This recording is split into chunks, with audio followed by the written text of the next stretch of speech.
Hi, welcome to the review of A Course of Love, Chapter 10 in the first treatise. And this chapter is called Peace.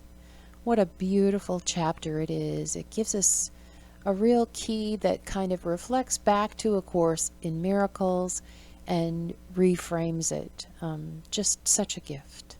So let's begin. Verse 1 tells us, there is a core of peace at the center of yourself now, and the issues that you choose to deal with will not affect that core of peace at all.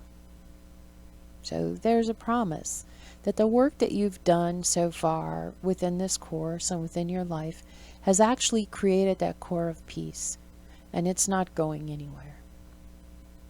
You've asked for peace and it was given. Well, this is so important, this next part. In order to not have peace, you will have to choose not to have it. So, of course, I'm reminded of the verse in A Course in Miracles, that the lesson that says, I can choose peace instead of this.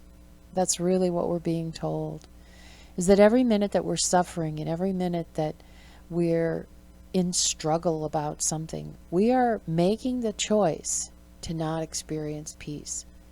It's important to come to that recognition so that if we find ourselves suffering and we don't want to, we can turn and choose peace. So what happens when we live like this, you may have noticed you'll have fewer highs and lows. You may wonder if you should be more engaged in the human experience. There's a temptation to choose the known with more emotional highs and lows over an abiding peace. Now, there is a concept in this world that we kind of admire passion. We like feeling intense passion and having our feelings be extreme. There's an adventure that happens with that. So you might have had that sort of I'm not, living life as, I'm not engaged in life as fully as I used to be. That's how it may feel when you're living in peace. It just takes some getting used to. Verse 4 says, this is not a right or wrong choice, but it is a choice. It is your free will to continue to make this choice. And if you apply this, you'll find out anytime you're suffering, I could choose to have peace about this particular situation and drop the thing that's holding me in the vice, that's keeping me struggling and keeping me suffering. I could just drop it and experience peace. So it's important to admit that, to own that. Verse 5, kind of a challenge here. Can you choose peace long enough to become accustomed to joy without sorrow? I mean, that's a question. Can you? Can you choose to live in peace long enough that it becomes kind of a normal to live in peace? If you cannot, you will continue to create hell as well as heaven, and will continue the separation between the divine and human. Is heaven worth enough for you to give up hell? No, this world of duality, it feels almost normal for us to have both. But we're being challenged here to recognize that, no, that's not normal. Peace is normal. And if you don't want hell, choose again. The extremes of human experience have been learning devices. We all know that. We can look back on our past. We can look back at things that have happened to us that have brought us to where we are now, our dark nights, our tribulations. Yeah, they brought us to where we are, and we can be grateful for them, but they're over. They're done. And we don't have to experience life, and we don't have to learn in that same way any longer. He reminds us that you can still experience life while choosing peace. You will still have people come in and out. You will still have events. Things will still appear on the screen of your daily life. You will still get to be here. But you can be here in peace. And you can live as an example to others. And what a profound effect people have when they respond in peace with peace, when they aren't triggered and don't try to make everyone's life all about their emotional reaction. It's a great model to hold for people so that others might actually witness the fact that, hey, there is another way to do this. I don't have to get all caught up in the drama here.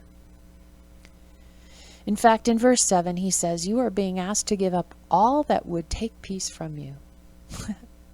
So anything that you don't feel peaceful about, you're being asked to give that up. At least the part of it that takes your peace. Not such a huge sacrifice to live in peace. And it is a choice. You can still celebrate joy and feel compassion for others' suffering without losing the peace of God. So if I recognize that there's suffering in the world, I can still feel compassion for people without allowing the wrongness of the situation to trigger me and cause me to lose my peace of mind. Verse 8, when you feel peace, you feel the peace of God. Now this is anytime you feel peace. Not a certain kind of peace, a certain flavor of peace. Anytime you feel peace, that's the peace of God. There is no other peace. It's the only peace that exists. Within the peace of God is all the joy you have known as the human experience, and none of the sorrow. So the drama of life is not necessary in order to know joy. And he goes on to say, you've learned from your peak experiences, but let them be over. Make a new choice. And don't let your memories of those events take precedence over your peace in this moment. I mean, we have all known people who are still suffering over something that happened years ago. My wife left me 20 years ago. I don't trust any women. My parents never did this right. Don't let your memories of your suffering take precedence over the peace that you experience now. Let it all go. It's done.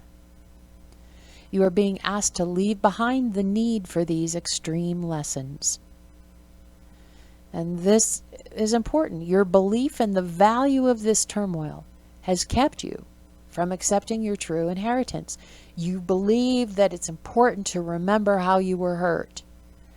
You believe it's important to remember how that didn't go right, and that's why you are the way you are. But that is the very thing that's keeping you from accepting your inheritance. And your inheritance is peace and joy. You're holding on to something that isn't serving you, and it's keeping you from accepting something beautiful and wonderful. Verse 14 tells us, peace is your answer to God and God's answer to you.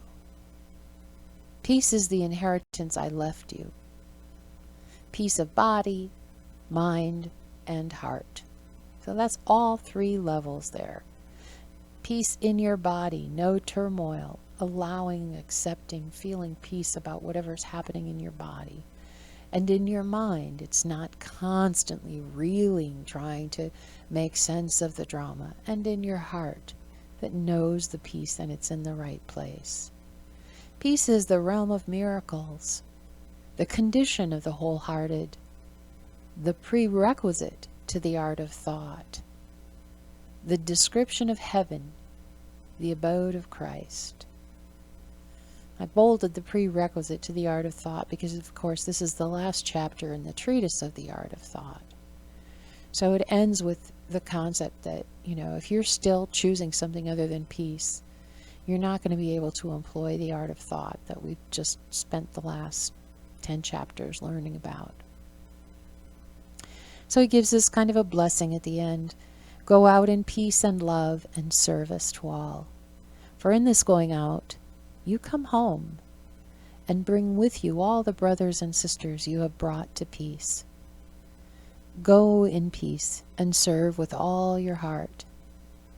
Thus we are one heart, one mind, one unity. Welcome home. I used to think that the kinds of people that brought peace to a situation did it because it was part of their personality and it wasn't part of my personality. And now I can see clearly that that kind of grace that people can bring to a situation, it was always a choice. It was a choice for them, and it's a choice for me. No matter what comes up in my life, I have a choice. I can bring peace to anything, or I can choose make another choice that will just add to my own suffering and the suffering of others. So I hope that you with me will join in making a commitment to choose peace. Thanks for listening, and we'll talk to you again soon.